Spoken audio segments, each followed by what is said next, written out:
আমি এমন একজনকে পেয়েছি যে আমার স্বামীর অনুপস্থিতিতে আছে। এখন আমি আর অপেক্ষা করতে পারি না এবং তাই আমি সমস্ত দ্বিধা ত্যাগ করে শ্বশুরের কাছে গিয়েছিলাম। আমার কলিজার স্বামী এবং বন্ধুরা, আমার নাম সুমাইয়া জাহানারা। আমার এই গল্পটি শোনার পরে তোমাদের পানি বের হবার গ্যারান্টি দিলাম। প্লিজ চ্যানেলটা সাবস্ক্রাইব করো। তো চলো দেরি না করে এখন গল্পটা শুরু করি। আমার স্বামী থাকাকালীন প্রতিদিন রাতে লুডো খেলতাম। আর এখন একবারও তার সুযোগ হয়ে ওঠে না, তাই আমি এখন খুব অস্থির হয়ে পড়ি এবং আমাকে এখন সারাদিন খুব কষ্টের মধ্যে কাটাতে হয়। কিন্তু 5 মাস পর হঠাৎ একটি সুযোগ পেলাম। আমি রাতে শ্বশুরের রুমে গেলাম। আমি বললাম, শ্বশুরজি, আমি চাই আপনি আজ রাতে আমার সাথে লুডো খেলুন। তারপর আমাকে হ্যালো বন্ধুরা, আজকের গল্পে আপনাদের সবাইকে জানাই স্বাগতম।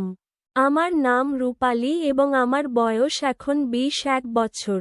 আমি একজন সুন্দরী বিবাহিত যুবতী। আমার উচ্চতা 5 ফুট 7 ইঞ্চি এবং গায়ের রং উজ্জ্বল। আমার শরীর সম্পূর্ণ খোদাই করা মার্বেলের মতো। আমার বিয়ে হয়েছে 1 বছর এবং আমার একটি ছেলে আছে। ছেলেটির বয়স 6 মাস। যখন আমার ছেলে 4 মাসের ছিল তখন স্বামীর চাকরির বদলির কারণে বিদেশে যেতে হয়। তিনি 1 বছর পর পর ভারতে আসতে পারতেন। তাই তিনি আমাকে এবং আমার 4 মাসের ছেলেকে একা রেখে গিয়েছিলেন। আমি একা থাকতে চাই না, তাই আমার শ্বশুরকে আমাদের সঙ্গে থাকার জন্য বলেছিলাম। আমার স্বামী শাশুড়ি মারা যাওয়ার পর তিনি আমাদের থেকে আলাদা গ্রামে একাই থাকতেন। তখন তার বয়স ছিল 78 বছর। শ্বশুর অবসরপ্রাপ্ত হলেও একাই গ্রামে কৃষি কাজ করে জীবনযাপন করছিলেন এবং গ্রামের বিশুদ্ধ পরিবেশের কারণে তার শরীর খুব ভালো ছিল। এই বয়সেও তাকে 80 বছরের যুবকের মতো মনে হতো। আগে যখনই তিনি শাশুড়ির সাথে আমাদের শহরের বাড়িতে আসতেন, আমার স্বামী চলে যাওয়ার পর প্রতিবেশীরা তাকে আমার স্বামীর বড় ভাই মনে করতেন, কারণ তিনি গত 7 মাস ধরে আমাদের সাথেই ছিলেন। তার আচরণ এবং পোশাক-আশাকও শহরের বাসিন্দাদের মতো ছিল। তাই তিনি আমাকে বাড়ির কাজে এবং বাচ্চাদের দেখাশোনা করতে সাহায্য করতেন। বিয়ের পর আমরা অনেকদিন একসাথে ছিলাম। এখন প্রায় 7 মাস হয়েছে আমার স্বামী আমেরিকায় চলে গেছে। এই জন্য শ্বশুরজি আমাদের বাড়িতে এখন এসেছেন।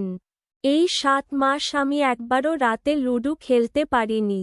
আমার স্বামী থাকাকালীন প্রতিদিন রাতে লুডো খেলতাম। আর এখন একবারও তার সুযোগ হয়ে ওঠে না, তাই আমি এখন খুব অস্থির হয়ে পড়ি এবং আমাকে এখন সারাদিন খুব কষ্টের মধ্যে কাটাতে হয়। কিন্তু 5 মাস পর হঠাৎ একটি সুযোগ পেলাম। রাতে আমি শ্বশুরের রুমে গেলাম এবং বললাম, শ্বশুরজি, আমি চাই আপনি আজ রাতে আমার সাথে লুডো খেলুন। আমি যখন আমার শ্বশুরের সাথে ঘর পরিষ্কার করছিলাম, হঠাৎ উনি কোথায় চলে গেলেন তখন আমি বুঝতে পারলাম না। আশেপাশে তাকাতে লাগলাম, দেখতে পেলাম না। কিছুক্ষণ পর আমি উঠে গিয়ে দেখি বাথরুমের দরজাটা একটু খোলা এবং ভেতর থেকে কিছু অদ্ভুত আওয়াজ আসছে। কথাটা শুনে ভয় পেয়ে গেলাম আর আমি বাথরুমে ঢুকে পড়লাম। আমি দেখলাম তিনি ফোন দেখে লুডো খেলছেন এবং জোরে জোরে দীর্ঘ নিঃশ্বাস ফেলছেন। আমি বললাম, আপনি ঠিক আছেন? আমাকে দেখে রাগ করে বললেন, এখানে কি করছো? তার রাগী কণ্ঠ শুনে আমি ভয় পেয়ে গেলাম এবং এই ঘটনার 2 ঘন্টা পরও আমি তার সামনে যাইনি। কিন্তু সে সময় দুপুরে খাবার তৈরি করতে গিয়ে আমার ছেলে আমাকে হয়রানি করছিল। তাই আমি উনার কাছে যেতে বাধ্য হলাম। তারপর শ্বশুর স্বাভাবিক আচরণ করলেন। এতে আমার প্রাণ ফিরে পেলাম এবং আমিও শ্বশুরের সামনে আসতে লাগলাম। উনার সাথে আমি স্বাভাবিক আচরণ করি, কিন্তু ঘটনার পরের দিনও আমি সেই দৃশ্যের কথা ভাবতে থাকি। সেই দিন রাতে আমার ঘুম আসছিল না। আমার লুডো খেলার কথা মনে আসছিল। আমি যে প্রতিদিন রাতে লুডো খেলতে ভালোবাসি সেটা আর হয়ে ওঠে না। তখন আমি ঠিক করলাম আমাকে লুডো খেলতেই হবে। পরের দিন যখন ছেলে খুব কান্নাকাটি করছিল আমি শ্বশুর রুমে গেলাম ওকে দিয়ে চুপ করানোর জন্য ওকে কোলে নিতে বললাম আমি তেল নিয়ে আসি, আর কিছু পর উনি আমার ছেলের পেটে তেল মাখাতে লাগলেন। ছেলে চুপ করে ঘুমিয়ে পড়ল। নাতিকে শ্বশুরের কাছে রেখে আমি যখন কাপড় বদলাতে গেলাম তখন আমার মনে হলো আজকে লুডো খেলার প্ল্যান করতেই হবে।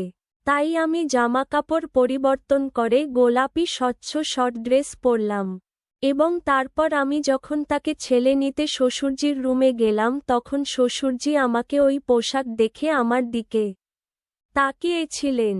তার চোখের ঝলকানি বলে দিচ্ছিলেন যে আমি আজ লুডো খেলতে চাই, আমাকে শুধু অপেক্ষা করতে হবে। কিছুক্ষণ পর যখন আমি আমার ছেলেকে শ্বশুরজির কাছে থেকে নেওয়ার জন্য হাত বাড়ালাম তখন উনি বললেন, সে এখানেই ঘুমিয়ে আছে, আপাতত এখানেই থাকুক। আমি হ্যাঁ বললাম। আমি ঘুমাতে পারছিলাম না, তাই এইভাবে ঘুরতে থাকলাম অনেকক্ষণ। তারপর মনে পড়ল যে আমি আমার ছেলেকে খাওয়াইনি। আমি উঠে শ্বশুরজির ঘরে গিয়ে দেখি সেও ঘুমাচ্ছে। তখন মনে হলো আমারও ঘুমানো উচিত।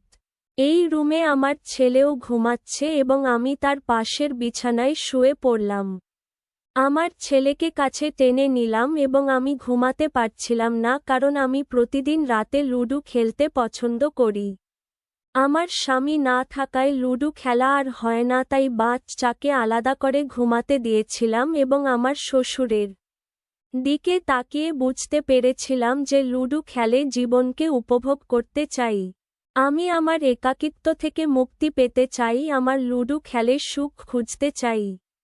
এর জন্য এখন আমি এমন একজনকে পেয়েছি যে আমার স্বামীর অনুপস্থিতিতে আছে। এখন আমি আর অপেক্ষা করতে পারি না এবং তাই আমি সমস্ত দ্বিধা ত্যাগ করে শ্বশুরের কাছে গিয়েছিলাম। কিছুক্ষণ পর শ্বশুর নড়াচড়া করতে লাগলেন। আমার মাথায় হাত এসেছে। শ্বশুর একটু ভয় পেয়ে গেছেন, আমার শ্বাসকষ্ট হচ্ছিল। তারপর প্রায় 1 ঘন্টা পর শ্বশুরজির হাতটা আমার মাথার উপর থেকে সরিয়ে নিলাম এবং আমি খুব খুশি হয়ে উঠে বসলাম। নিচে সে জেগে উঠেছিল, সে আমাকে এক ধাক্কা দিয়ে একপাশে ঠেলে দিল। তারপর সে উঠে আলো জ্বালিয়ে আমার দিকে তাকাতে লাগল। আমি উত্তর দিলাম, শ্বশুরজি, আমি চাই আপনি আজ রাতে আমার সাথে লুডো খেলুন। আপনি যা চেয়েছিলেন আমি তাই করছি। শ্বশুর বললেন, আমি তোমাকে কবে বলেছি যে আমি তোমার সাথে আজ রাতের লুডো খেলব? এবং তুমি আমাকে মাফ করে দাও, আজ পর্যন্ত আমি তোমাকে কোনো নির্দেশ দিইনি। তাহলে তুমি আমাকে কি বলতে চাইছিলেন? আমি ঘুমের মধ্যে আছি আর তোমার নিঃশ্বাসের কারণেই এমন করছিলাম। তাহলে তুমি কি লুডো খেলার কথা বলছিলেন না? তুমি কেন কথা বলছো? সে কিছু বলতে পারার আগেই আমি আর কিছু না বলে উঠে দাঁড়ালাম এবং তাকে আরও কিছু বলার সুযোগ করে দিলাম। এই গল্পের মাধ্যমে একটি গুরুত্বপূর্ণ শিক্ষা আমাদের সামনে আসে। আমাদের আবেগ এবং ইচ্ছার প্রতি সতর্ক অবলম্বন করা উচিত। যখন আমরা একাকিত্ব বা অন্য কোনো কারণে উদ্দীপ্ত হই তখন আমাদের উচিত সেই সমস্যাগুলির সমাধান খুঁজে বের করার জন্য সঠিক পথ বেছে নেওয়া।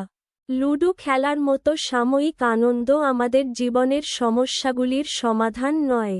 আমাদের উচিত আমাদের অনুভূতিগুলির প্রতি সতর্ক থাকা, সম্পর্কের সীমারেখা বজায় রাখা এবং প্রয়োজনে পেশাদার সহায়তা গ্রহণ করা। আমাদের প্রাত্যহিক জীবনের আচরণ এবং সিদ্ধান্তগুলো আমাদের চরিত্র এবং আত্মমর্যাদার সঙ্গে সম্পর্কিত। তাই সতর্ক অবলম্বন করা অত্যন্ত জরুরি। তো বন্ধুরা, এই গল্প এখন এই পর্যন্তই। এই গল্প আপনাদের কেমন লাগলো? অবশ্যই কমেন্ট করে জানাবেন।